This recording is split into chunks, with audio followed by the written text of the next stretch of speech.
안녕하세요. 스미더스입니다. 원래 오늘도 그냥 좀 쉬려고 했는데요. 지금 그 온라인상이 너무 어지럽기 때문에 너무 어지럽습니다. 너무 어지러워서 제 나름대로 프로파일링을 해서 좀 조사 내용을 알려드리려고 합니다. 그 오늘 말씀드릴 건 뭐냐면 요즘 이제 트위터라든지 온라인 각종 커뮤니티 게시판을 이제 휘감고 있는 그 조선족의 고백이라는 글입니다. 어느 조선족의 고백이라는 글인데요. 그 뭐라고 말씀드리면 좋을까 모르겠는데 이걸 근거로 해가지고 이 조선족의 고백이라는 글을 근거로 해가지고 이제 조선족 댓글 부대가 대거 활동 중이다.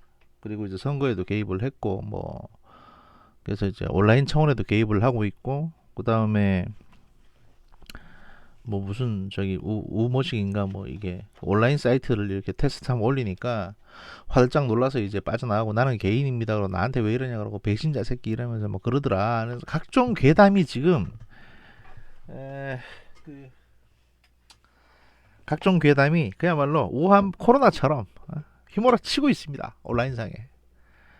이게 그 어떤 분들은 여기 혹해가지고 이제 뭐 듣고 넘어가시는 것도 있고 또 어떤 분들은 이제 말 같지도 않은 소리다 뭐 이렇게 말씀하시는 분도 있는데 제가 나름대로 쭉 훑어봤고요. 훑어보고 나름대로 분석한 결과를 여러분에게 말씀드리고자 합니다. 이건 뭐 답이 정해져 있는 건 아니고 물론 이제 옳다 그르다 뭐 이게 맞다 아니다를 단정적으로 말씀드릴 수 없습니다만 적어도 제가 분석한 내용을 말씀드리고자 합니다. 일단 조선조의 고백을 쭉 읽어 내려가면서 이 문맥상에서 드러나는 부분들 또는 쓰는 사람의 이제 심리 상태 이런 것들을 분석해 나가다 보면 이 인간이 누군지 이 인간이 이제 과연 조선족은 맞는지 이런 것들을 대략적으로 이제 알 수가 있거든요. 이걸 이제 문서 프로파일링이라고 하는데 이제 보통 글을 통해서 보면 보통 글지문이라고도 하고요. 글을 통해서 보면 알 수 있는 것들이 좀 있습니다. 그래서 이제 그런 내용을 중심으로 좀 알려드리려고 하는데 일단 결론부터 말씀드리면요. 이건 1배입니다. 그냥 1배. 1배가 최근에 그 24일부터 한 27일 사이에 24일부터 27일 사이에 작성했던 글이고요. 그 작성을 하고 그 다음에 제 추측입니다. 그냥 제 추측으로는 작성을 하고 한 하루 이틀 놔뒀다가 바로 지웠고 그 다음에 이걸 지워진 글을 다시 복사를 해가지고 마치 이제 다른 계정으로 지가 쓰지 않은 것처럼 다른 사람이 쓴 양 각 커뮤니티마다 여기 뿌린 인간이 있을 겁니다. 걔가 쓴 거예요. 그냥 그렇다고 보시면 됩니다. 왜 일배라고 단정을 하느냐? 제가 지금부터 설명을 드리겠습니다. 일단 읽어 내려가면서 말씀드리겠습니다. 그 조선족의 고백 이게 원래 이제 그 온라인에서 돌아다니는 거는 뭐 4장짜리도 있고요. 그런데 이걸 전체를 다 쭉 이거 제법 깁니다. 그래서 전체를 다 이게 드래그 해가지고 A4 용지에 붙이면 한 줄 띄우고 이제 쓰는 경우도 한 7, 8페이지 정도 됩니다. A4 용지에 글자 포인트 10포인트로 해가지고 대신 이제 다 한 칸씩 띄워져 있어요. 한 줄씩. 그래서 제가 지금 종이가 되게 아까운데 쭉 붙여놓으면 이제 한 4-5장 정도 될 것 같은데 사실 내용은 중복되는 것도 많고요. 그렇게 잘 쓴 글도 아닙니다. 어쨌든 제가 읽어 내려가면서 제 경험과 인생과 여러 가지 사회 경험을 토탈해가지고 설명을 좀 드려보고자 합니다. 팩트 체크도 나름대로 해봤고요. 조선족의 고백. 내가 조선족이라는 건 그 누구도 모른다. 난 조선족 사회에서 살질 않으니까. 사실 사실 말입니다. 이 첫 줄만 읽어도 뭔가 확 와닿는 게 있습니다. 중이병. 보통 이제 투명 드래곤이라고 하는 그 판타지 소설이 있는데요. 뭐 거기서도 이런 식으로 시작을 합니다. 그러니까 약간 이세계물이나 약간 판타지 소설 같은 이제 도입부 그걸 자랑합니다. 그래서 이 인간이 무협지라든지 판타지 소설을 좀 읽는 인간이다. 일단 이렇게 보여지고요. 하여튼 굉장히 중이병적인 시작을 하죠. 내가 조선족이라는 건 그 누구도 모른다. 나는 조선족 사회에서 살질 않으니까. 뭐 하여튼 아래 내가 단 댓글을 타고 가면 조선족들이 한국의 모든 여론을 조작하고 있는 걸 알게 된다. 근데 사실 이 내가 단 댓글 운운하는데 이 원글은 다 폰글이라고 해서만 돌아다니지 이 원글이 어디 붙어 있는지는 아무도 모릅니다. 그리고 이제 붙어 있었다고 하는 그 게시판조차도 잠깐 있다가 지워졌다고 합니다. 하여튼 쭉 읽어 내려가겠습니다. 아래 내가 단 댓글을 타고 가면 조선족들이 한국의 모든 여론을 조작하고 있는 걸 알게 된다. 보통 텔레그램을 쓰는데 트위터도 많이 쓴다. 이런 게 한 1000개 정도 된다. 그러니까 한 1000명이 개입돼 있다는 얘기 같은데 텔레그램이나 트위터를 쓴다고요? 조선족들이. 제가 이제 학교에서 강의를 하다 보니까 저희 그 학생들 중에는 조선족 학생들도 있고 중국 학생들도 있는데 대부분 다 QQ나 카톡을 쓰거든요. 국내에서는 카톡을 주로 쓰기도 하는데 중국 학생들은 대부분 QQ나 위챗이나 웨이보, 위챗 뭐 이런 걸 씁니다.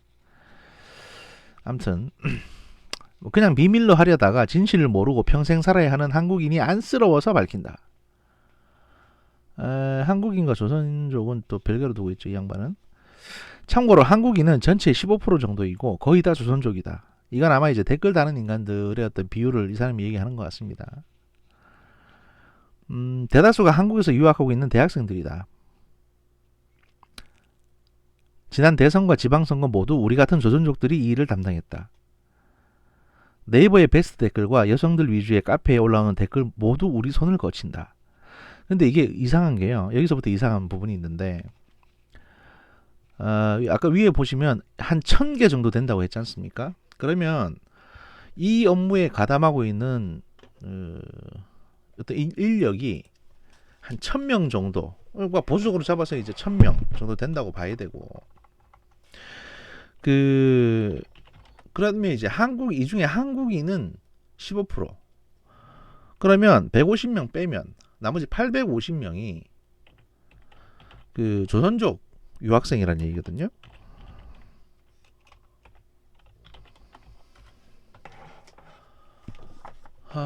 조선족 유학생이란 얘기인데 여기 보시면 이제 한국에서 유학하고 있는 대학생이라고 되어 있지 않습니까?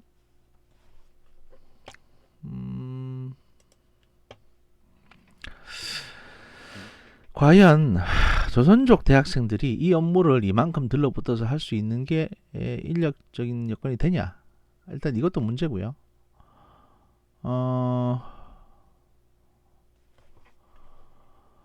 현재 이제 그 대학생 같은 경우에 사실 유학이 더 쉽지는 않습니다. 왜냐하면 대학원 과정은 유학생들이 꽤 많은데 대학생이 과연 이만큼이나 될까? 이것도 사실 좀 의문이긴 합니다. 뭐 아무튼 뭐 봅시다. 계속 보면 알겠죠. 지난 대선과 지방선거 모두 우리 같은 조선족들이 이 일을 담당했다. 네이버의 베스트 댓글과 여성들 위주의 카페에 올라오는 댓글 모두 우리 손을 거친다. 뭐 댓글이 사실 선거에 영향을 주냐 안 주냐를 따진다면 일단 그것도 나중에 말씀드릴게요. 일단은 중국 정부와 한국의 민주당이 이 일을 주도하고 있는데 그들은 무슨 짓을 해도 수사받지 않을 거야. 갑자기 반말을 하죠. 근데 수사를 받습니다. 지금 털리고 있죠. 대다수 한국인들이 코로나에 집중하고 있는 동안 중국 정부가 한국의 모든 근간 산업을 장악하기 위해 마술을 뻗치고 있다. 이게 실시간으로 지금 진행 중이라는 얘기인데 이것도 약간 틀립니다. 뒤에 보시면 알 겁니다. 시선 돌리기에 성공한 중국은 민주당 친중 정치인과 결탁하여 한국 전력을 삼킬 것이다. 이게 한전을 삼킨다는 얘기입니다. 마음이 많이 불편하다. 진실을 알려줄 언론이 몇 개가 채 되지 않는다. 내가 이 나라를 걱정하는 이유는 나는 대한민국에서 사는 국민이고 나 자신이 한국인이라고 생각하기 때문이다. 아까는 위에서 조선족이라면서요, 본인이. 근데 조선족이라는 건 누구도 모른다고 하시고 밑에는 한국인이라고 하시니까 이런 데는 사실 딴지 걸지 않겠습니다. 우리 모두 진실을 알 권리가 있다. 사실 요즘에서 글이 끝날 것 같았는데 뒤쪽에 보시면 이제 계속 이어집니다.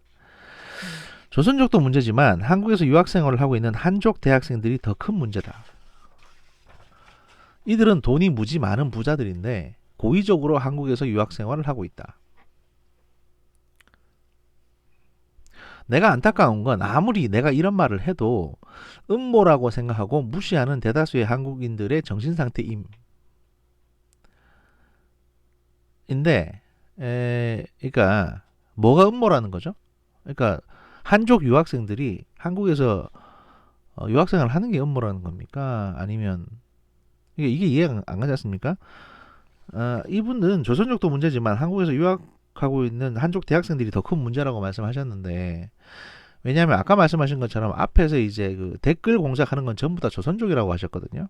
그러면 한족 유학생들, 돈 많은 한족 유학생들은 사실 뭐 공작 활동을 하는 것도 없는데 당장을 봐서는 얘들이 음모고 문제다 하는 식으로 또 얘기를 합니다. 약간 저기 뭐랄까요? 약간 반중국적인 시각. 그러니까 그러니까 중국인에 대한 약간 혐오적인 시각을 갖고 있죠. 특히 한족 중국 대학생들에 대한 혐오적인 시각을 가지고 있습니다. 보통 누가 이러냐? 극우 일베 애들이 보통 이런 생각을 갖고 있거든요. 더 이어나가겠습니다.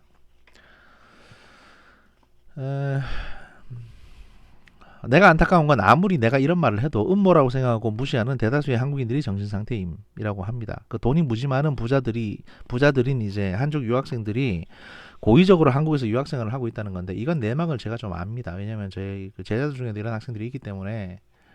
돈이 많은 건 사실입니다. 보통 당 간부의 자녀들인 가능성이 많고, 근데 얘들이 이제 부모들이 얘들이 원한다면 미국으로 유학을 보낼 수도 있고 일본으로 유학을 보낼 수도 있어요. 근데 미국은 너무 멀고, 이거 왜냐면 동양적인 문화가 남아 있습니다. 그럼 미국 같은 데 보내면 뭐 마약하네 뭐 하네 뭐 이런 얘기가 많고, 특별히 애들이 또 영어를 잘 못한다거나 공부를 좀 못 따라가는 애들도 있거든요. 그러니까 미국까지는 안 보내고, 그럼 이제 일본을 보내는 게 좋긴 한데, 일본 같은 경우는 중국인에게는 되게 배타적인 거라고 좀 생각을 합니다. 그리고 치안도 사실 그렇게 안정적이지 않다고 생각을 해요.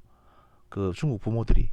그래서 사실 한국으로 보내는 경우가 많습니다. 왜냐면 한국은 일단 중국인에게 우호적이고, 그 다음에 이제 치안이 되게 안정적이기 때문에 그 돈 많은 중국 부모들이 보통 한국으로 뭐 굳이 유학을 가고 싶다면 웬만하면 한국으로 보내는 케이스가 많습니다. 그래서 오는 거지 뭔가 점령하러 오는 건 아니에요, 사실. 하여튼 뭐 그렇고, 이렇게 가다간 72년에 대한민국 역사가 끝난다. 이렇게 말을 하고 있습니다. 조선족 분께서.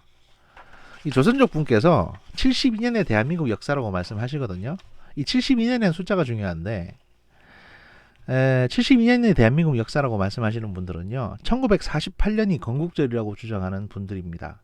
그러니까 구구, 그 다음에 일베, 그 다음에 이제 대부분의 보수단체들. 그러니까 대한민국은 1919년 임시정부에서 기원한 게 아니라 1948년 대한민국 건국, 그러니까 이승만이 건국 대통령이고 이승만 때부터 기인한다라고 하는 박근혜라든지 뭐 소위 이제 보수단체 이런 사람들이 공유하고 있는 생각입니다. 근데 이 조선족 분께서는 공교롭게도 일베나 보수단체가 갖고 있는 생각인 72년의 대한민국 역사를 강조하고 계십니다. 그래서 여기서 하나 이제 또 걸렸고요.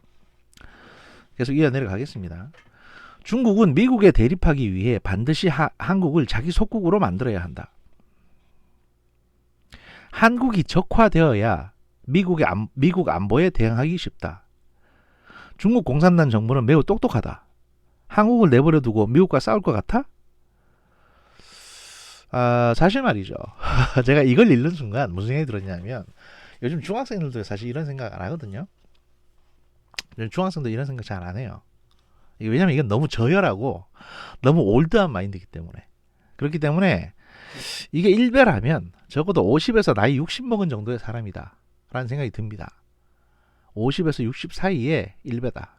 근데 그 일베가 이제 이걸 약간 좀 뭐랄까 그 좀 아둔한 조선족이 쓰는 것처럼 글을 흐트려서 써놓은 것 같아요.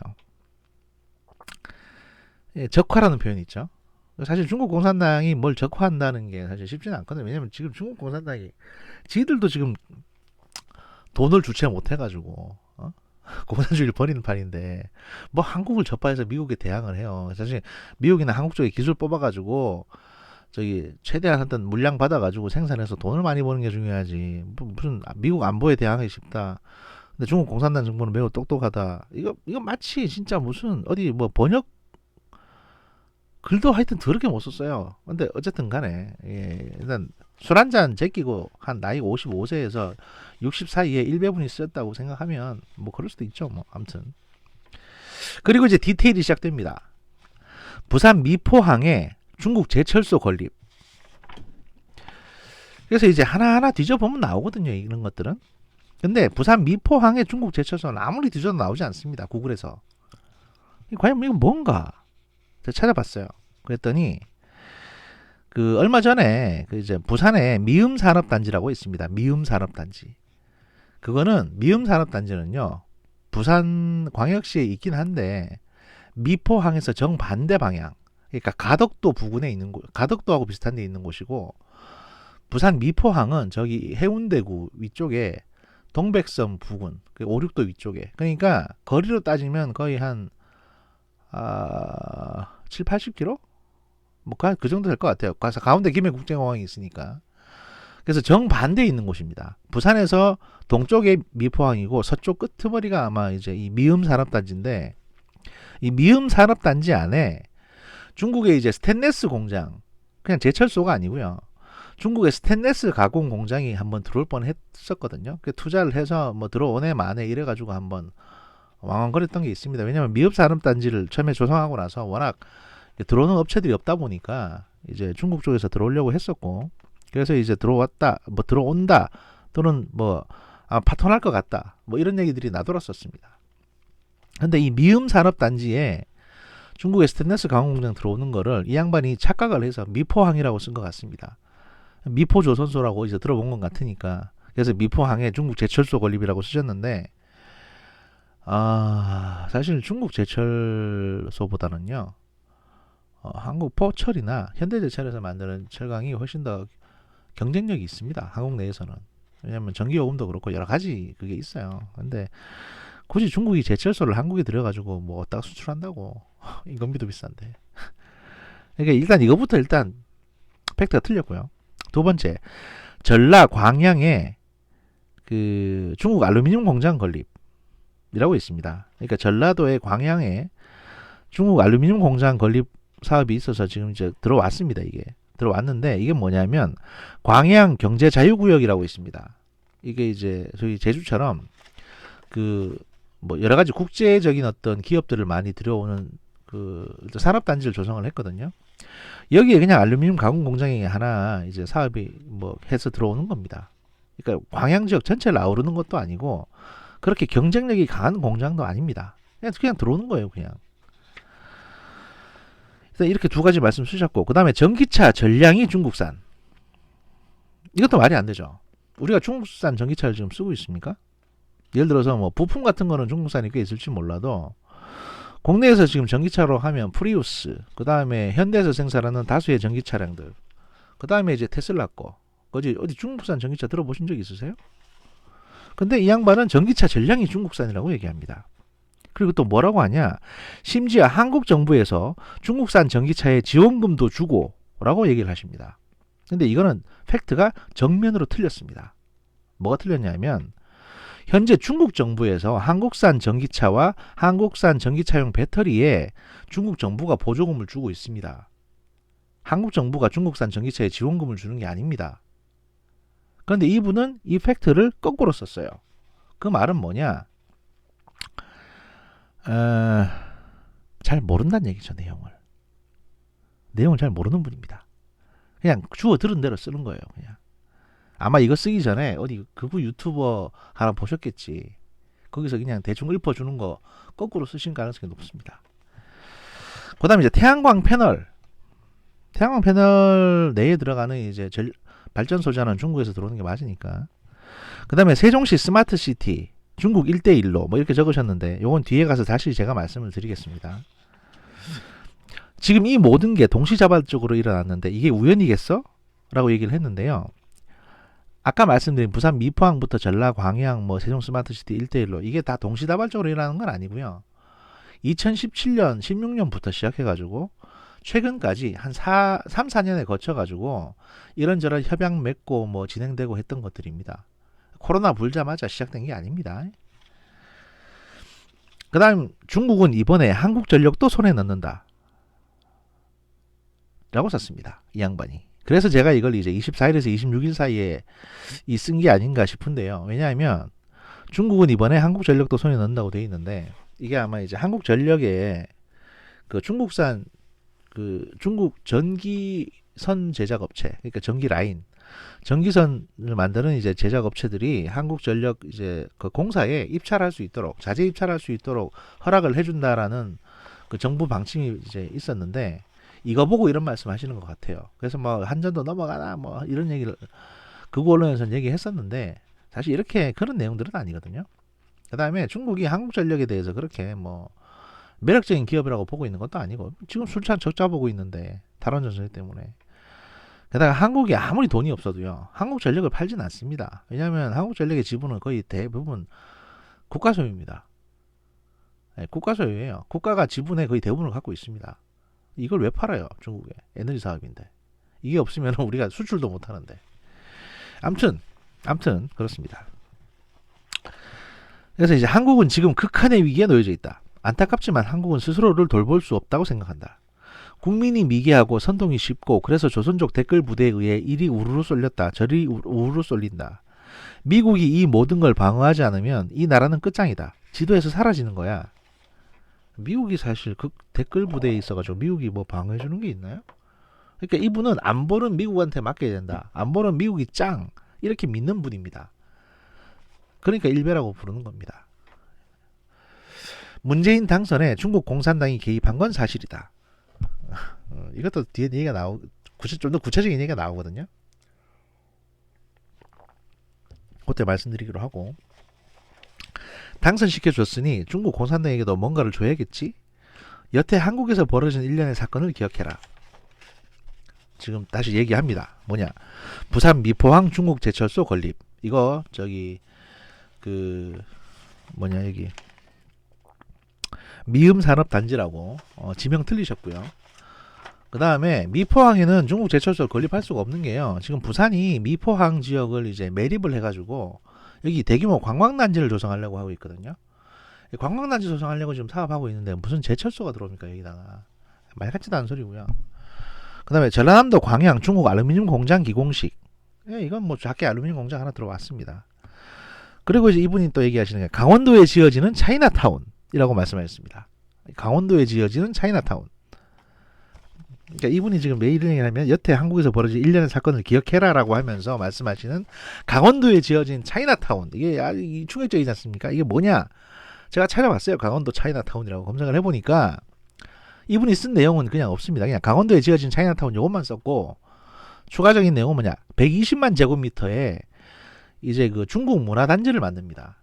120만 제곱미터는 36만 평이고요.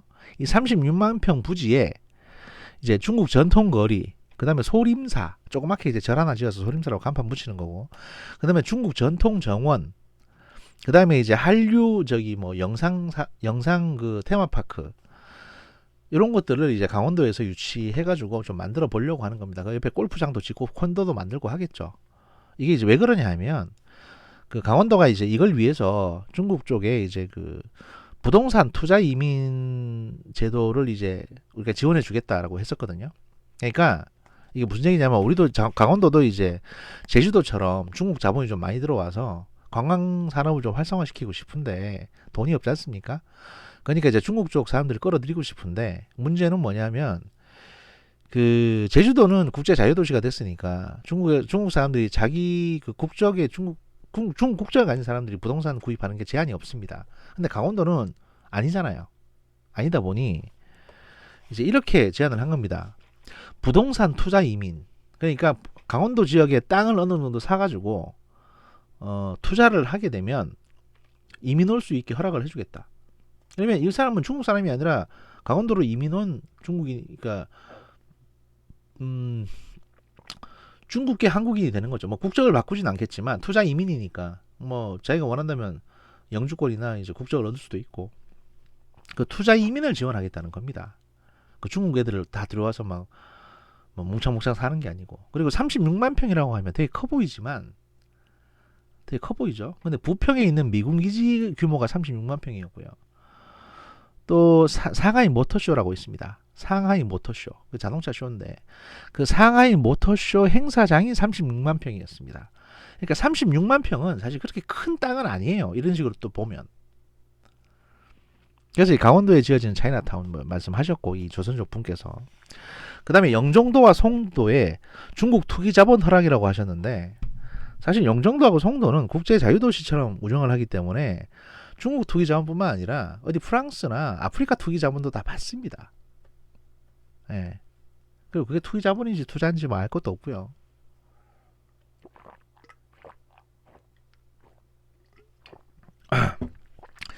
이분의 원인과 제가 하는 말을 구분이 잘 되시죠? 예. 그 다음에 세종시 스마트시티 중국 건설업체 의혹, 이게 있는데, 이것도 사실 일베에서 아주 유명한 얘기입니다. 특히 일베에서만 돌아다니는 얘기입니다. 이게 왜 이제 유행이 됐냐면, 그 JTBC의 탐사보도 세븐이라고 있습니다. 여기 이게 한번 소개가 됐어요. 그래서 이제 세종시 스마트시티 중국 건설업체라고 구글에 검색을 하시면 무슨 뭐 사람들이 모여서 뭐 들고 있는 사진 같은 게 하나 뜨는데, 이 사진은 그 세종 스마트시티 중국 건설업체하고는 아무 상관이 없는 사진입니다. 이거는 세종시의 중국 구이저우성 그 공무원들이 세종시를 방문해가지고 그 스마트시티 건설을 위해서, 건설과 스마트시티 관련 업무 협조를 위해서 서로 MOU 맺은 사진이거든요. 그리고 이 MOU를 왜 맺었냐 하면, 세종시 스마트시티가 건설되는 거를 보고, 그 다음에 건설 설계라든지 운영 사항이라든지 이런 거를 자기들도 벤치마킹 해가지고 구이저우 성에 그 스마트 시티를 만들 때 세종시로부터 도움을 좀 받으려고 방문을 하셨던 거고요. 근데 당시 탐사보도 세븐에서 이제 그 세종 스마트 시티 건설하는데, 그 카이스트의 정재승 교수가 이제 사업 단장이 되고, 뭐 여기에 중국 자본이 들어왔고 중국 건설업체들이 이거를 갖다가 이 자본을 다 뽑아먹고 세종 스마트 시티 건설 대행사로 이제 참여를 했고, 이게 아마 친문들 그 지금 진보 인사들 돈 뽑아 먹는 거하고 좀 연관이 있지 않겠냐, 뭐 이런 의혹들을 제기했습니다. 이건 뭐 수사가 진행되면 알겠지만, 그것과는 별개로 세종 스마트시티 건설에 중국 건설업체들만 다 참여하는 건 또 아니에요. 우리나라 건설 시스템이 그렇게 돼 있지는 않습니다. 한국 건설업체들도 많이 참여하고요. 그 다음에 이제 그 중국산 태양광, 그 다음에 중국산 전기차와 그에 따른 한국정부 보조금, 이건 뭐 거꾸로 썼다고 제가 말씀드렸고, 마스크 4억 개 중국에 밀반출. 마스크 4억 개를 중국에 밀반출했다고 하셨는데요. 뭐 우리나라가 중국에 수출한 마스크가 4억 개 정도 되는지 모르겠습니다만, 다 정식 수출이고요. 4억 개라고 한다면 밀반출은 아닙니다. 그리고 4억 개가 중국으로 뭐 이렇게 통통배 타고 밀수가 됐든 어쨌든 마스크 4억 개 정도 나간다고 우리나라 국부가 유출되는 게 아니지 않습니까? 어차피 그 마스크 4억 개 들어가는 필터는 중국산인데 수출을 하셨겠죠, 뭐 그만큼. 아무튼 그 다음에 중국산 미세먼지 환경단체 입막음, 우한 폐렴 중국인 입국 무한 허용, 이런 식으로 이제 몇몇 사건들이라고 이 양반이 쭉 제시했던 사건들이 있는데, 이게 내용을 알고 보면 별거 아닙니다. 팩트가 틀린 것도 있고. 하지만 이 사건들이 중국산 미세먼지 환경단체 입막음, 마스크 4억 개 중국의 밀반출, 우한 폐렴 중국인 입국 무한 허용, 읽어 내려가는 한국인들의 감정을 자극하기 딱 좋은 내용들이죠. 한국인들의 혐중 정서를 자극하기 좋은 내용들로만 지금 적어놨습니다. 딱 1배 수준에 맞게. 계속 읽어드리겠습니다. 그 중국 경제가 발전하면서 그 힘이 비대해지고 이젠 미국과 헤게모니전에서 싸워 이기고 싶어한다. 사실 제가 시진핑 그 국제정치 쪽으로도 연구를 좀 했었는데, 시진핑은 경제 성장이 우선이지 미국하고 이런 어떤 정치적으로 대립하고 싶어 하진 않습니다. 지금 중국이 그럴 상황이 아니에요. 예. 어쨌든 간에 그 방식을 한반도 공산화의 키포인트가 있다 이거지. 여기가 적화되면 북한과 남한이 중국 손에 들어가고, 그러니까 한반도가 공산화되면 북한과 남한이 중국 손에 들어간다는 건데요. 일단 북한은 적화가 돼 있잖아요, 그죠? 그럼에도 불구하고 북한 애들이 중국을 얼마나 경계하는지는 제가 누차 말씀드렸습니다. 실제로 북한의 김정은이 뭐라고 했냐면, 미국은 100년의 적이면 중국은 1000년의 적이라고 했어요. 아무튼 미국과 싸우기 용이해지며 세계 패권주의에 한 발짝 더 다가가게 된다. 경제로 미국에 대항할 수단이 별로 없는 중국은 한국을 적화시켜 미국에 대항할 수단으로 삼는 거고 문재인은 그 미끼를 물었다. 아주 저열한 안보의식, 저열한 국제정치 어떤 그 뭐랄까요, 어떤 그 역량을 가지고 지금 보고 있는 겁니다. 이게 문재인은 공산주의자지만 권력 욕심이 많은 사람이라 본인이 대선 때 당선되기 위해선 중국 공산당의 개입이 필수였다는 걸 알았고 문재인은 그 기회를 잘 활용했다. 저는 사실 이게 뭔 소리인지 이해가 안 가는데요. 아시다시피 2017년 대선 같은 경우에는요, 그냥 문재인 대통령이 지게 짝대기만 꽂아놔도 당선되는 거였습니다. 왜냐면 문재인밖에 대안이 없었으니까. 근데 무슨 본인이 대선에 당선되기 위해서는 중국 공산당의 개입이 필수라는 뭐 말 같지 않은 소리 나고 아무튼 예, 뭐 조선족이 쓰셨다고 하니까 봅시다. 계속 읽어봅시다. 까짓 거. 예, 뭐 그러다 문재인이 얻어낸 것이 있는 만큼 줘야 하는 것이 있고 그 딜이 들어간 이후로 문재인은 중국에게 모든 걸 넘겨주게 된다. 뭘 줬죠 중국에 우리가? 한국의 많은 토목공사, 각종 이권사업들이 전부 중국 기업과 얽혀있다는 것은 이를 증명한다. 중국 기업이 한국에 와서 토목공사하고 이권사업을 한다는 걸 저는 솔직히 알지를 못하겠습니다. 이 조선족 선생님께서 말씀하신 8건가 9개 되는 항목들도 다 틀리셨거든요. 내용이 지금. 그리고 이건 중국 쪽에서 오히려 한국 쪽에 투자하는 내용이 대부분이거든요. 아무튼 문재인은 지난 대선 때 조선족 댓글 선동 부대원들의 도움과 중국 정부의 개입으로 인해 대통령 당선이 되었고 그 빚 때문에 아무 소리 하지 못하고 있다. 사실 요 계속 반복됐죠, 이 내용이. 그러니까 본인이 자신 없는 내용을 보통 계속 반복해서 씁니다. 그러니까 문재인은 대선 때 조선족의 도움을 받았다. 결국 중국의 도움을 받았다. 그래서 중국의 빚을 졌다. 계속 이런 식으로 반복하고 있습니다. 자신이 중국과 척을 지는 순간 중국 정부에 의해 이 정권은 몰락하게 되고 문재인은 타살당한다. 뭔 개소리예요 이게. 중국 정부가 민주당 정권을 어떻게 몰락시키며 문재인은 타살당하는 건 또 뭔 소리입니까? 이거는 저 노무현 대통령이 누구한테 타살당했다고 생각하고 있는 일베들의 마인드하고 똑같은 겁니다. 이거 이런 어떤 괴담이 일베 사이에서 돌아요. 예. 하여튼 뭐 부정선거는 한 번도 멈춘 적이 없다. 보궐선거, 재보궐선거, 지방선거, 총선, 대선. 한국은 보기보다 도덕적으로 매우 취약한 나라다. 비리에 익숙해져 있다. 그걸 당연히 여긴다. 그리고 잘 잊는다. 그리고 그걸 다시 반복한다. 아무도 모르게 지나간다. 뭐 중국은 되게 도덕적인 나라인 것처럼 얘기하시네. 아무튼 1998년 김대중 당선과 노무현 당선은 중국 공산당도 같이 개입되어 있다. 예, 뭐 오래하시겠어요. 예. 그들은 집요하게 한국을 다시 속국화하기 위해 다방면으로 노력했다. 전자개표기로 부정선거를 할 수 있다는 건 이미 민주당 사람들은 다 알고 있었다. 근데 또 전자개표기 얘기 나오죠. 그러니까 이제 일베에서 주로 하는 아이템들 이게 줄줄이 나오는 겁니다. 이건 사실 김어준 씨 아이템이기도 하고 그 딴지 게시판의 아이템이기도 한데요. 전자게시판은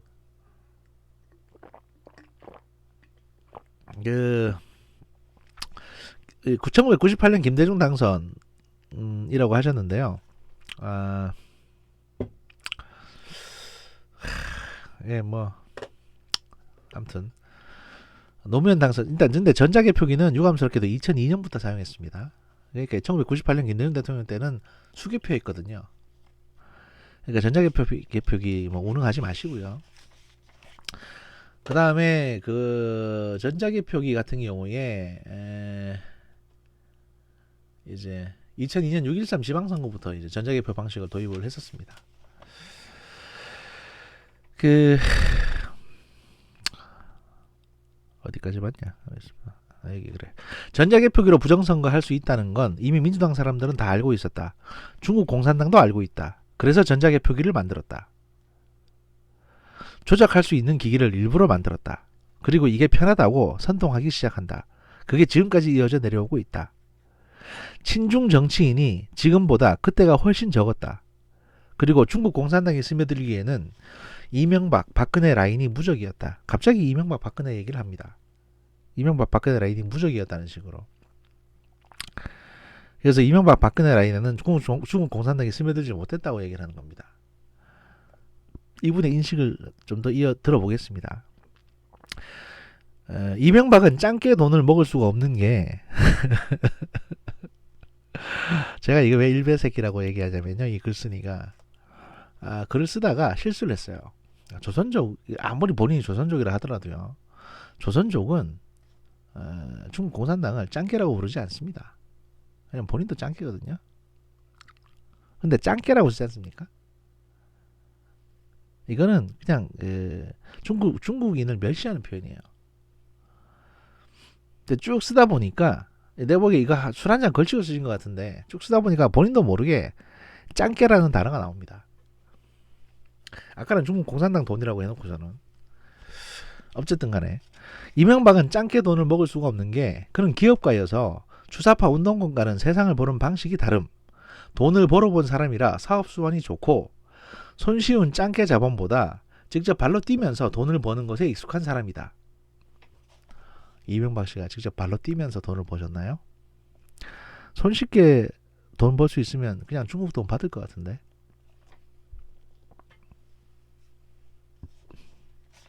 하여튼 이명박을 되게 좋게 보고 있고요 지금. 그 다음에 또 박근혜는 어린 시절부터 아버지가 살아온 방식과 가치관을 잘 답습했다. 짱깨를 이용하되 믿지는 않는다는 게 그녀의 주요 전략이었다. 그래서 짱깨 전승절 행사에 참가하고 사드 배치도 했다. 그러니까 중국을 이용하되 여기서 계속 짱깨라고 변하고 계십니다. 이 조선족 분께서 중국을 이용하되 믿지는 않는다는 게 박근혜의 주요 전략이었고 그렇기 때문에 중국 전승절 행사에 참여하되 사드를 배치해서 중국을 이용했다는 겁니다. 박근혜 대통령이. 근데 이 양반이 얘기하는 전승절 행사에 참가하고 사드 배치한 거는요. 박근혜의 외교 중에 가장 멍청한 외교였거든요. 왜냐하면 중국을 열받게 했으니까. 이용을 한 게 아니라 중국한테 이용당하고 오히려 미국한테 다시 이용을 당해서 중국 열받게 만들었어요. 이게 뭘 정치를 잘한다는 겁니다. 자기 아버지 반도 못 따라, 자기 아버지의 어떤 발뒤꿈치도 못 따라가는 짓을 지금 했는데 박근혜 씨가 이 양반은 박정희 대통령이 이런 걸 잘한 사람이었어. 그래서 박근혜도 그걸 잘한 거요. 그래서 이제 저 짱깨 전승절 행사에 참가하고 사드를 배치해가지고 그 짱깨 새끼들 여설매인 거 아니요. 이렇게 말씀하시지 않습니까? 그러니까 전형적인 일베 마인드예요. 일단 박근혜나 이명박은 무조건 칭찬하고 싶은. 암튼. 그런데 문재인과 현재 요직에 있는 모든 사람들은 그렇지 않다. 자기 힘으로 돈을 벌어본 적이 없다. 운동권 시절 때는 무슨 단체가 죄다 자금을 지원해줘 왔고 그런 삶에 익숙하다. 저는 이게 뭔 소리인지 모르겠어요. 운동권 활동하는데 무슨 단체가 자금을 지원해줘요. 마치 이 양반이 얘기하는 건 공산당으로부터 북한으로부터 뭐 공작금 지원받은 거 아니냐 이런 마인드잖아요 지금. 그런 삶에 익숙하다. 선거 자금은 정해져 있는데 더 많은 돈이 필요하다. 한국에선 구할 수 없고 늘 하던 방식대로 돈을 지원해 줄 수 있는 단체를 찾는다. 그게 중국 공산당이다. 그러니까 이 양반의 마인드 속에는 선거에는 돈이 많이 든다. 선거 자금은 정해져 있고 그보다 훨씬 더 많은 돈을 써야만 선거의 승리가 가능하다라는 마인드가 머릿속에 있습니다. 그렇기 때문에 제가 50대 후반에서 60대 정도라고 생각을 하는 게 그 양반들 나이 때는 선거가 돈 선거였거든요. 그야말로. 근데 그 이후 선거는 사실 그런 게 아닙니다. 그러니까 이런 마인드를 지금 갖고 있는 사람이 쓰는 글이에요. 그래서 이제 돈이 필요했는데 중국 공산당 돈을 받았다 이거 아닙니까? 미친 거지. 하여튼 뭐 계속 이어가 보겠습니다. 이 사람의 일베의 또 다른 이유가 하나 나옵니다. 이 사람의 글입니다. 박근혜 때는 보수가 굉장히 살아 있었다. 좌파들을 살려놓기엔 중국 정부의 힘이 미치지 못했다. 당시에도 조선족 댓글 부대가 있었지만 그들은 졌고 보수는 이겼다. 그러니까 마치 댓글 싸움으로 무슨 선거가 결정됐다는 듯이 얘기를 하시는데 아까도 제가 말씀드리려고 했었는데 뭐 네이버 베스트 댓글 뭐 이런 거 누가 읽어나 봅니까? 자기들끼리 보고 그냥 으쌰으쌰하고 일당 받는 거지.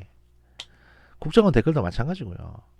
거기에 좋아요가 많아지든 싫어요가 많아지든 이게 전체 선거에 영향을 미치는, 이게 사실 선거법 위반은 맞는데 이게 전체 투표에 영향을 미치냐 안 미치냐에 대해서는 극히 미미하다는 게 전문가들의 의견입니다. 그냥 아유 병신들 지랄하네 뭐 이렇게만 보는 거지 실제로 내가 누굴 투표하는데 어느 댓글에서 뭘 본 걸 가지고 투표를 하겠습니까? 근데 이 양반은 지금 뭐라고 하냐면 조선족 댓글 부대하고 그 국정원 댓글 부대하고 막 싸웠는데 조선족 댓글 부대가 졌다. 중국 정부가 졌다. 국정원 댓글 부대에게. 왜냐하면 박근혜 때는 보수가 굉장히 살아있었기 때문에 이렇게 얘기를 하잖아요. 그러니까 국정원 댓글 부대가 그 실제로 공산당을 물리치기 위해서 싸워왔던 사람들이다. 국정원 댓글 부대, 김하영 요원이나 이런 애들은 영웅들이다. 나라를 지킨 이 마인드. 이게 일베 마인드지. 암튼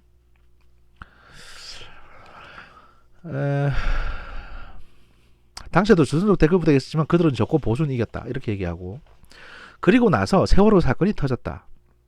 이 사건은 중국 정부가 일으킨 것도 아니고 민주당이 일으킨 것도 아닌데 정말 운대가 잘 맞아서 여기도 운대라고 썼습니다. 운대가 잘 맞아서 민주당이 정권을 잡을 수 있는 절호의 기회가 되었다. 중국 정부도 이때다 싶어 민주당을 지원하기 시작한다.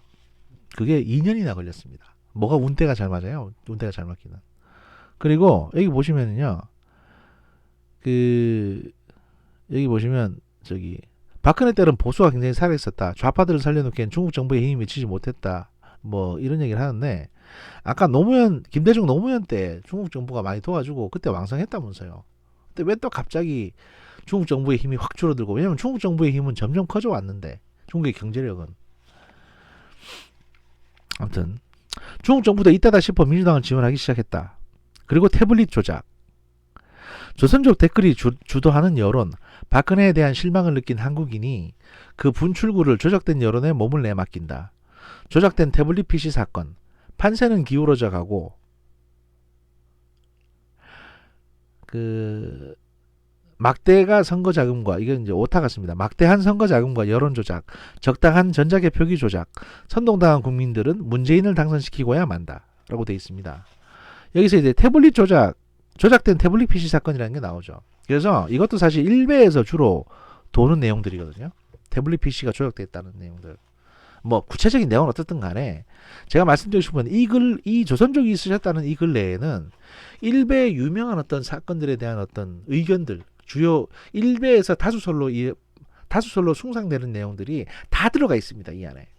그러니까 다른 건 몰라도 이 글을 쓴 사람은 하루 종일 일베만 보고 앉았는 사람이에요. 한국 정치나 국제 정치를 일베로 배우는 사람입니다. 그럼 일베죠 뭐. 아무튼 이들은 위에 두 가지 사안이 아닌 한 한국인들끼리 지지고 볶고하던 신경 쓰지 않는다. 한국인들 사이엔 굉장히 강한 반중 정서가 불어닥치면 그걸 잠재우기 위해 조선족 댓글 부대가 다시 투입된다. 이걸 반복한다. 24시간 조선족들로 들끓는 게 아님. 조선족들도 위에서 지시 내려서 일사불란하게 움직인다. 아까 얘기했죠. 조선족 대학생이 한 850명이 여기 개입돼 있다고. 근데 사실 850명이나 대한 대학생들한테 뭔가 일 시키면 걔들이 일사불란하게 움직이겠습니까? 그것도 유학까지 와 있는 애들인데. 여러분 대학생들을 너무 우습게 보시는 거 아니에요?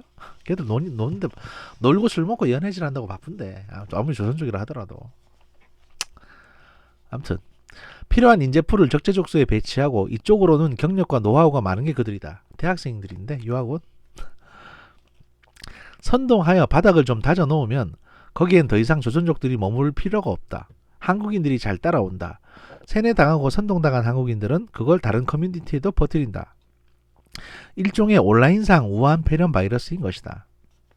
이제 온라인상 우한 폐렴 바이러스. 그러니까 이 사람이 지금 하는 얘기들은 최근에 일주일간 여기저기 언론에 나왔던 것들을 다 짜집기 해가지고 내용을 보고 여기에 대한 주요한 밈들만 끌어내서 글을 쓰고 있습니다.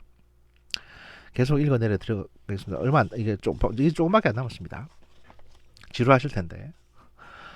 보배에도 조선족들이 들어가 관리하고 있다. 조선족 댓글 부대원이 없는 커뮤니티는 단 한 권도 존재하지 않는다. 이분이 지금 쓰신 글 있죠. 조선족 분인데도 불구하고 보배라는 명칭으로 쓰고 있습니다. 보통 보배 드림이라고 하죠. 보배라고 부르는 거는 일개, 보배, 또 MLB 파크 이거는 사실 한국인들이 주로 커뮤니티를 부르는 이름이고요.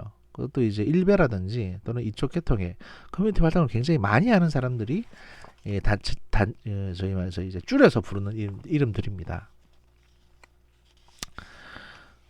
중국은 인구가 많고 이런 쪽에 인재풀이 차고 넘쳤다. 예.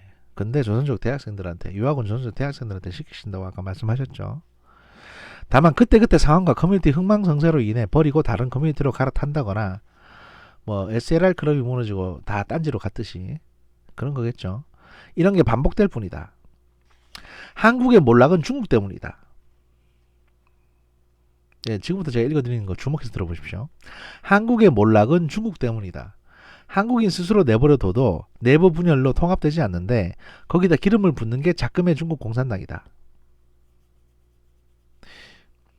이 세 줄조차도 상당히 서로 상충되고 모순됩니다, 사실은. 한국인들은 오랫동안 평화롭게 살아서 중국 공산당의 통치 방식을 이해하지 못하고 무서워하지 않음. 그냥 스스로 내버려둬도 내부 분열로 통합이 안 된다면서요.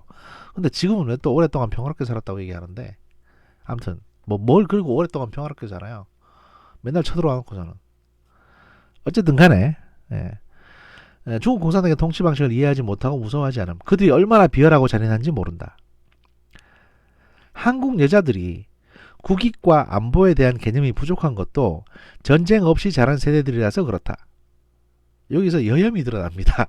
그러니까 이거는 남자, 이거 이제 프로파일링을 해보면 남자 1배 55세에서 60세 사이의 한국 남자일 가능성이 높습니다. 그러면 그 50에서 60세 사이의 한국 남자, 그럼 사실 지도 전쟁 없이 자란 세대거든요. 예. 남자들이 계속 이어서 말씀드리면 한국 여자들부터 다시 하겠습니다. 한국 여자들이 국익과 안보에 대한 개념이 부족한 것도 전쟁 없이 자란 세대들이라서 그렇다. 남자들이야 군대를 갔다 오니 개념이 생기는데 여자는 그럴 수가 없다. 조선족이 이걸 어떻게 아시죠? 제가 알기로 조선족은 군대를 가지도 않는데, 그러니까 중국은 대학을 나온 공산당원 아니면 군대 안 받아주는데, 미래의 적은 북한보다 중국이다. 중국이 한국의 가장 큰 걸림돌이다. 단군 이해로라고 되어 있는데 아마 단군 이래로를 오타를 낸 것 같습니다. 단군 이래로 한반도 땅에서 단 한 번도 중국에게 도움을 받은 적 없는 게 대한민국 역사다. 사실 이 문장이 많이 모순되는 게 많아요. 그래서 사실은 교육 수준도 솔직히 말씀드리면 50대 중반에서 60대 사이 정도 되는데, 교육 수준은 사실 솔직하게 말씀드리면 고졸이거나 중졸일 가능성이 높습니다. 이 남자분은 군대 갔다 온 것처럼 보이긴 하니까 아마 고졸일 가능성이 높아 보이긴 합니다. 요 끝까지 다 읽어드리고 보충 설명하겠습니다. 미래의 적은 북한보다 중국이다. 중국이 한국의 가장 큰 걸림돌이다. 단군 이래로 한반도 땅에서 단 한 번도 중국에게 도움받은 적 없는 게 대한민국 역사다. 물음표. 제가 물음표를 갖는다고 여기에 대해서. 어떻게 보면 우한 폐렴 사태가 한국에겐 큰 전화위복을 불러일으킬 수도 있다. 예전에는 한 번도 생각해 본 적 없는 것들. 한국의 적은 중국이다라는. 지금의 20, 30대들이 이번 사건을 계기로 한국의 진짜 적은 중국이라는 걸 깨달았으면 좋겠다. 이걸로 이제 글이 끝납니다. 그런데 마지막 문장을 보시면 어떻게 보면 우한 폐렴 사태가 한국에겐 큰 전화위복을 불러일으킬 수도 있다.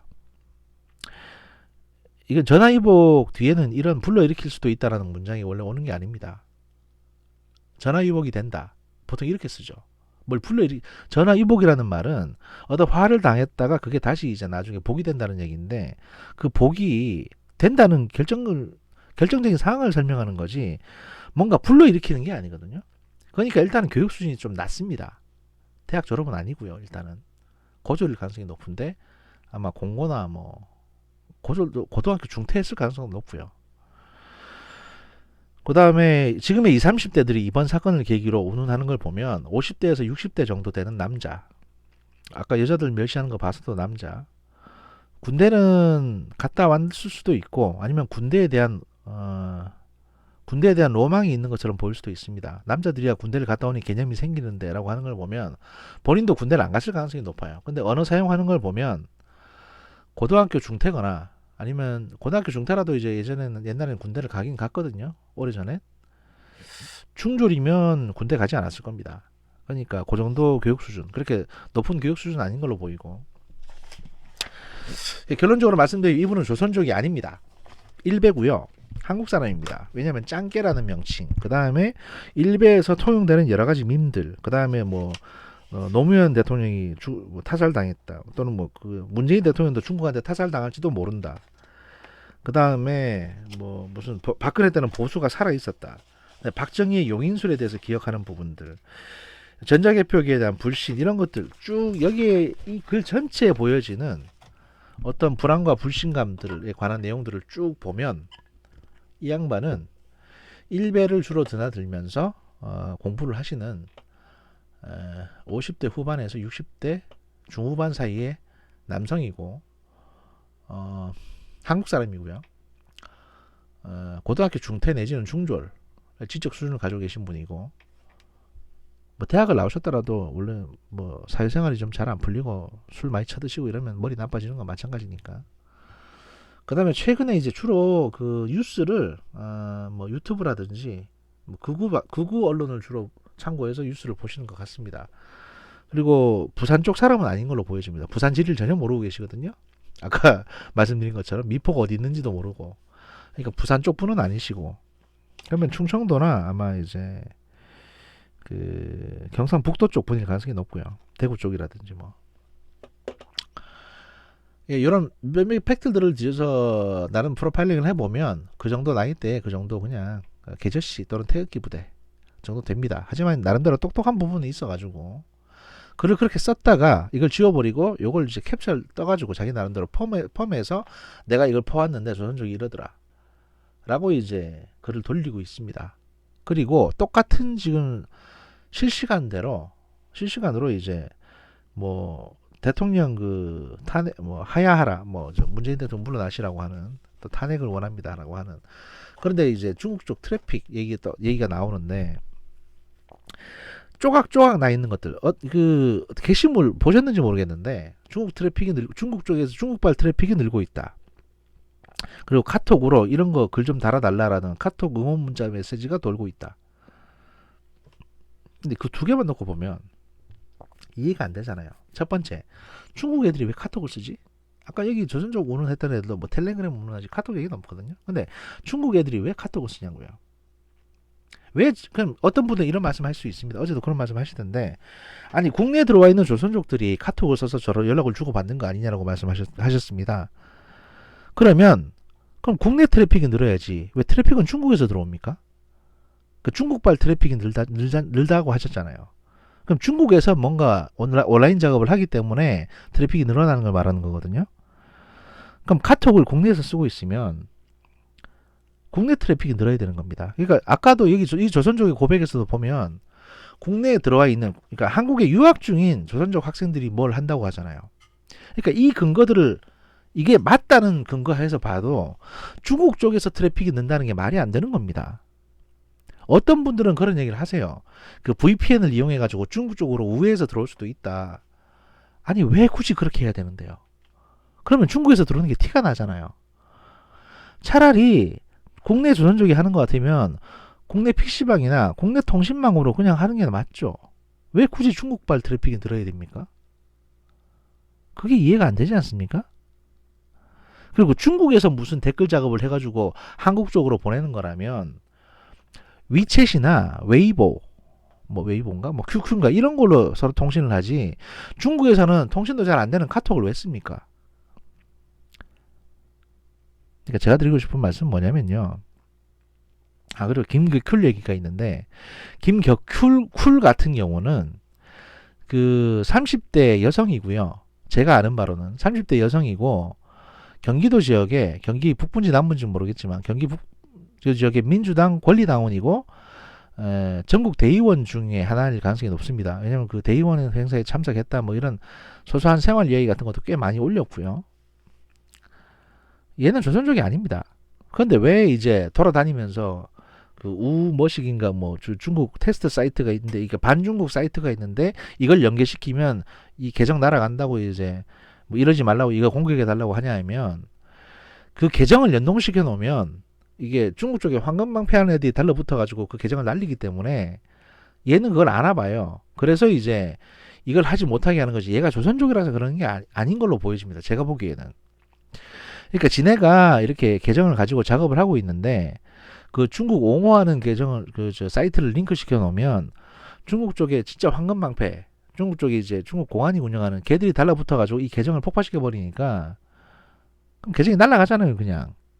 어차피 저 한국에 있는 애들은 지금 저기 뭐냐 그 저기 프로그래밍으로 트래픽 늘리고 있는데 그 저 킹크랩 같은 거. 그러니까 사람 쓰는 것보다 기계 쓰는 게 훨씬 낫다니까요. 중국에서 사실 사람 잘 안 써요. 기계 쓰지. 이제는. 그리고 여러분 보시면 아시겠지만 이런 유의 이제 뭐 트래픽 늘리고 그다음에 온라인상으로 조작하고 하는 거는 벌써 10몇 년 전에 벌써 한 10년 15년 전부터 그 중국 쪽에서 그러니까 한국에서 중국 업체 쪽으로 이제 의뢰를 하면 중국에 있는 온라인 게임 업체나 또는 이제 뭐 저기 뭡니까 저기 인터넷 도박하는 쪽 그쪽에 이제 트래픽 공격하는 쪽에서 이걸 의뢰를 받아가지고 디도스 공격하듯이 그렇게 짜서 들어오는 경우가 많지 사람으로 직접 이렇게 막 댓글 조작하고 여론 조작하는 거 하는 경우는 거의 없습니다. 이거는 그냥 우리나라 일베에 있는 머릿속에 들어있는 것 뿐이에요. 그리고 운영은 킹크랩처럼 드루킹 밑에 뭐 한 100명 많아봤자 한국 사람으로만 구성되어 있는 100명에서 3, 400명 단위의 규모의 그런 댓글 조작단 또는 자발적인 이제 참여자들, 여성들, 뭐 애기 엄마들 이런 사람이 참여하는 경우는 있어도 중국이 왜 조선족을 끌어들여 가지고 굳이 이 복잡한 일을 합니까? 뭔 의미가 있다고? 돈 벌려고 들어오는 것도 아니고 그렇게 뭐 민주적으로 저기 이렇게 저 복잡하게 만들어 놓으면 뭐 이게 공산화가 돼요 이게? 오히려 지금 부작용만 더 크게 드러나지? 그리고 이제 김격필 얘기 나온 김에 한 마디 더 하겠는데 김격필이라고 하는 개들이나 또는 이제 많은 그 대깨문이라고 불렸던 사람들 이 애들이 홍콩 시위 한창 벌어졌을 때 홍콩 가유 이래가지고 이제 홍콩 응원하는 계정들을 다 이제 자기들 달아놨었거든요. 걔들이 조선족 소위 말해서 중국 공작원들이면 그거 안 하죠. 왜 그걸 달아놨겠습니까 그때? 이 좀 길게 보셔야 돼요. 그럼 이 정체는 뭐냐? 일베지. 일베라고요. 왜 일베라고 말씀드리냐면요. 우한 바이러스 사태가 아예 없었으면 이런 일이 안 벌어졌을 겁니다. 그런데 물론 자초한 건 민주당이 자초한 게 맞아요. 왜냐하면 민주당이 대깨문이 자초한 건 맞아요. 왜냐하면 민주당 대깨문들이 한일 이번 총선은 한일전이다 이래가지고 막 포스터 만들고 이랬잖아요. 그런데 어느 날 갑자기 이번 총선은 한중전이라고 이제 포스터가 나오기 시작했습니다. 그 일베 쪽에서 만들었거든요. 제가 보기엔 그 한중전 프레임 한중전으로 몰고 가고 싶은 프레임이 점점 확대되는 겁니다. 그래서 몇 개의 이슈들을 사람들이 지금 기억하고 있는 요 일주일 사이에 나온 기억하고 있는 이슈들을 다 따가지고 이런 조작글을 하나 만들고 그 다음에 한중전 포스터 걸고 그 다음에 몇몇 트래픽 뭐 몇몇 어떤 그 포인트들만 따가지고 자료 조작해가지고 카톡 조작하고 이렇게 해가지고 마치 조선족 댓글 부대가 대거 활동하는 것처럼 슬쩍슬쩍 끼워 넣어서 그런 증거들을 흘려보내고 있는 거예요. 이런 건 저도 만들 수 있어요. 그리고 난 개인입니다. 저한테 왜 이러십니까? 배신자. 이런 것들이 하나씩 달린다고 하잖아요. 이거 다른 애가 조선족인지 일베인지 확인됐습니까? 제가 보기엔 일베가 가능성이 높은데 오히려? 그런 거 몇 개 달아놓고 아차 나 이랬다. 나 조선족이었는데 이러고 빠져나가 버리고 이거 캡처 떠가지고 여러분한테 줄줄이 도배해서 돌리면 마치 그림으로 그려놓은 것처럼 딱딱 들어맞잖아요. 근데 여러분들이 지금 트위터나 이런 데서 보는 것들 잘 생각해 보십시오. 여러 개 링크를 찾아가서 봐야 되는 게 아니라 한눈에 딱 볼 수 있도록 정리가 되어 있지 않습니까? 마치 한 삽 딱 떠서 그냥 바로 입에 넣으면 되도록. 조선족들이 지금 이러고 있어요 라고. 이거는 누가 여러분들 보기 좋게 이렇게 딱 정리해가지고 여러분들 눈에 들이미는 겁니다. 이거예요 라고. 그럼 이걸로 이익을 보는 게 누구겠습니까? 극우죠. 극우 자한당 쪽. 그리고 극우 공화당 쪽. 이쪽 사람들이 투표에서 조금이라도 더 득을 보겠지. 이것도 가짜뉴스입니다. 결국에는. 그러니까 민주당도 개새끼 맞는데 극우 이 새끼들도 개새끼인 게 지금 나라 전체가 우한 바이러스가 돌아가지고 좀 대구 쪽 사람들이 중리산이하고 있는데 지금 구석에서 이딴 짓거리를 하고 앉았어요. 표 좀 더 얻겠다고 이 씨발 새끼들이. 그래서 욕을 처먹어야 되는 겁니다. 일베들도. 또 한 시간 넘어버렸네요. 여기까지 하겠습니다. 감사합니다.